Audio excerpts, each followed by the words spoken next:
Rufai Oseni of Arise News have expressed his displeasure over the 1st October speech from Mr. President, and according to him, that if he was in a position to score him, that he's going to score him very bad, because most of the things he said that he has done in that speech, that we are still yet to feel it. In fact, he even went forward to talk about what is going on in our foreign exchange market. And when the president was speaking, he said that Nigeria is a work in progress. But wait, this work in progress, when are we going to start feeling the dividend of this particular work in progress? Don't forget that bag of rice is now 100,000 naira or above.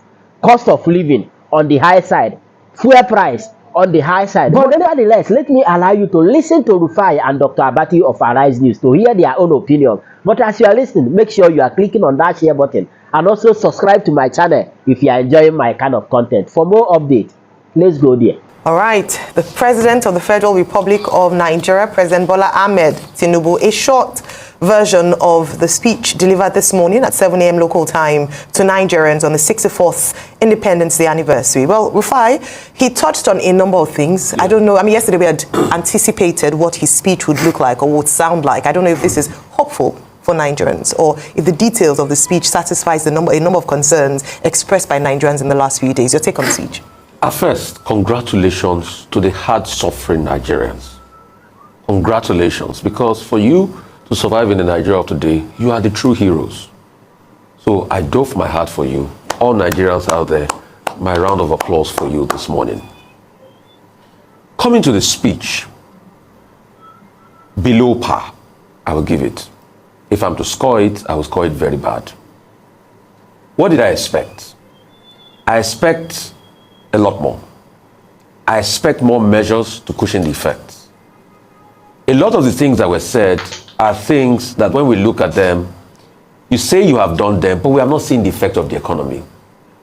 So there's a misalignment between what is said and what we see. For instance, he talked about securitization of ways and means. He used the term clearing.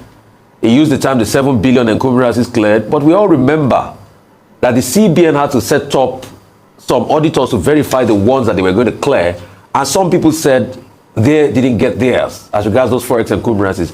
Till today, we've not sorted out the forex problem. The talk then was, if we clear the encumbrances, the naira will come down. Today, it's still pegged about 1.6. After using the Dutch auction system, that didn't avail much, the CBN has now gone to paying BDCs, selling to BDCs at 1,590 to be able to cushion the effect of the dollar. So he was saying, yeah, we are meeting our obligation. I think there was a story around, but maybe it's been disputed, that we couldn't pay some of our bond obligations, or there was a delay in the payment of some of our bond obligations. One of the foreign media agencies ran that story, but I think the DMO disputed that it was just probably a system glitch. He went for that saying we are doing a lot about security. No. There's still a big lacuna as regards insecurity in the system. We are still having these hydra-headed monsters, these bandits, that we've not been able to tackle. Some gains have been made. I'm not going to dispute that. He talked about agriculture. Yes, it's harvest season, so we are having a reduction in food price. We're having a reduction in inflation in the 2 quarters. But guess what? Core inflation is still on the increase.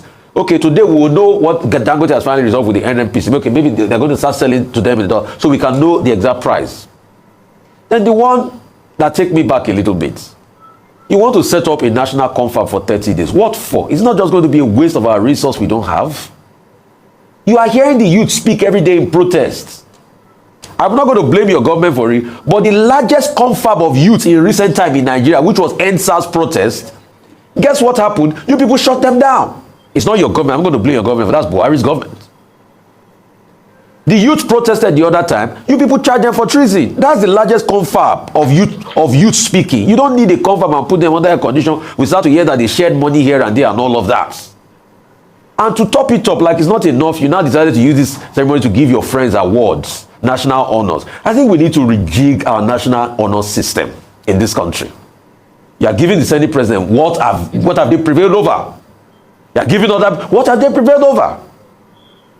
So there's just so much to be desired. We love this country, that's why we talk. But President, we need to do more, meet us halfway. Like Onipeko Breastfeed said today, remove the chokehold on the neck of Nigerians. All right. Okay, I listened to President Tinubu this morning, and Arise News provided us with some of the excerpts. Now, what are the things that stand out for me in that speech? They are as follows. One, the president acknowledged the fact that Nigeria is still a work in progress. that we have not yet fulfilled the dreams of the founding fathers of Nigeria, but that we should not relent in working towards that future. In other words, we all have a collective responsibility to get that lofty destination to achieve the potentials of our country. And it was in that regard that he referred to the can-do spirit. That's the phrase in that speech. The can-do spirit of the average Nigerian. Yesterday, I was quoting Senator Godswill Akpabio when he said, look, Nigerians are very resilient people. And this is the same point echoed in the president's Independence Day speech, that Nigerians are very resilient people. And he asked us to be more patient, that we will get to the promised land. Again, the president is saying, look, there is light at the end of the tunnel. The last time I heard that, it was Kestama speaking at the Labour Conference in Liverpool, the United Kingdom. So, essentially, he presented that speech as a message of hope that Nigeria should not descend into despondency. Then in the second part of the speech, he started talking about what his administration has achieved. Well, what has his administration achieved? He said he met ways and means deficit of about 30 trillion, and that they've been able to clear all the backlog. He met within the system issues with foreign exchange stability. He says his administration has been able to stabilize the foreign exchange regime in Nigeria. Now, there are persons who may argue with that. He said he met a foreign reserve of 30 billion. That under his watch, the government has been able to increase it to $37 billion. And he says, we will continue to meet our obligations and pay our bills. Now, you could see the finance people coming from that angle, the monetary policy people making their own input into the speech. The experts will tell us whether this is actually true or not. On the fiscal policy side, he said his administration is committed and has done a lot, to provide an enabling environment for free enterprise, free exit, free entry. And he cited the example, if I recall him clearly, what the government is doing in the oil and gas industry. ExxonMobil, Seplat, which he says is due to get ministerial approval, and how in that particular sector that the government is committed. On agriculture, he talked about collaboration with states like Niger, Jigawa, and a number of other states, and said that the administration is committed to working with these states. On security, he says they've been able to eliminate 300 Boko Haram leaders and bandits, and that they intend to do more so that farmers can return to the farms. Well, can the farmers return to the farms? Is there security, particularly in the Northwest and the Northeast? He talked about the National Relief Fund, about flooding, and how they are going to fix dams in the country. Well, we hope that after that speech today by President Tinubu, we will not come here next year and they will still say Lagdo Dam. They will still say one dam in one river in Borno State has again been overflooded.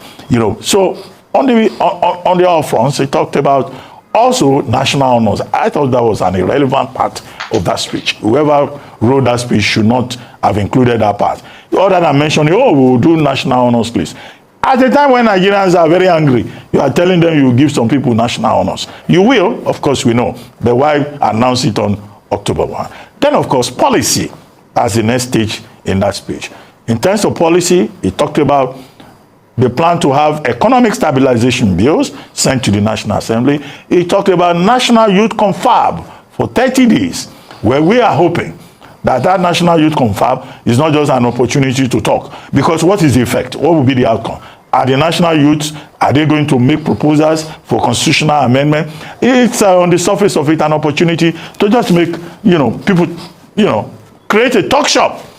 The next thing, of course, is that we do not expect that this national confab will be a confab of APC youths. And an attempt to put money in APC youth's pocket for the next election. However, the only positive side of that is that today, Nigerian youths are saying they are going to go out and protest. Fearless in October, they call it. And so the president, very early in the morning, has said, look, we are ready to talk to you. We are ready to engage you, as if our president is imitating President William Ruto of Kenya. Finally, presidential speeches on an occasion like this should be devoted more to lofty ideas. I think in terms of rating, What are the big policy issues coming out of this speech? Where are the quotable quotes?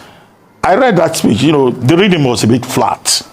Okay? So for future purposes, those who write the president's speeches, they should look for something that people can hang on as concrete items. In terms of that content, in terms of that policy orientation, I think this just looks like another routine speech on Independence Day. Confirm, just another routine speech. But nevertheless, for me, I'm interested in security improvement, economic stability. In fact, on the general, doing things that will meet the pressing need of the citizen for better growth and development. But nevertheless, share your thought with me on the comment section. And you know the vibe now.